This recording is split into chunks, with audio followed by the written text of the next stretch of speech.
Thank you, Sandy, for joining us today. As one of our longest-serving members in Clark County Genealogical, you know that this is our 50th anniversary. And in fact, I heard you were at the 25th celebration. Correct. Oh, that's cool. Yeah. I did see pictures, so we will talk more about that, I'm sure. But today we're celebrating our 50 years and we're working up to having a picnic. But we're asking the questions to members and a lot of other people. Where were you and what were you doing in 1972? Well, like most people of my age, I was raising children. One child, rather. She was 3 years old, born in 1968. And now she's 53. Just a baby. Yeah, just a baby. So that's what I was doing. So you were in Vancouver doing that? Yes. So what brought you to Vancouver, or was the reason you were in Vancouver because your family's located here? Yeah, it was because my family located here when I was 2. I was born in Ventura, California, youngest of 10. So my folks moved out here from Illinois. So my genealogy is from back east. So your parents were rooted in Illinois? Illinois. What about your grandparents? Do you know where they came from? Yes, they came from Tennessee, and Ohio and Tennessee and Virginia. So do you know which generation was the first generation in your ancestry to come to the New World? Yes. Came in 1607 in Jamestown. And he brought other people in, like from the Virginia colony, and he had like 4,500 acres of property around Jamestown. Williamsburg. There's a lot of history around Jamestown, and a lot of published works. But your ancestor, they didn't have perfect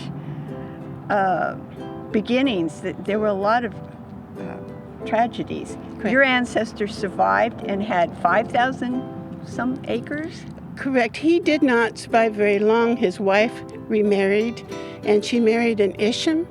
And the Isham's family eventually, their children married Randolphs, and Mary Randolph had Thomas Jefferson.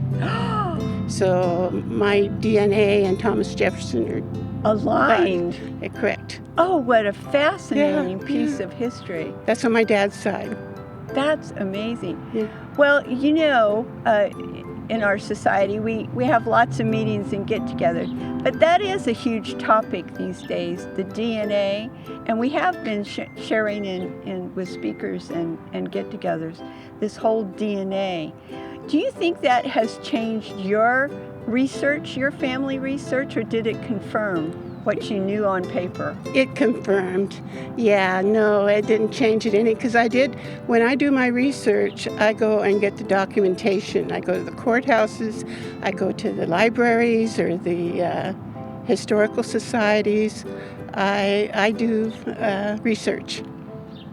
You know, and we all know that you do this work, and that's what librarians in our library do. And Correct. You are, again, one of the longest serving librarians, and when people come in and ask you questions, I've seen you in there at a table saying, now this is where you start with your your pedigree chart, and you just do one generation at a time.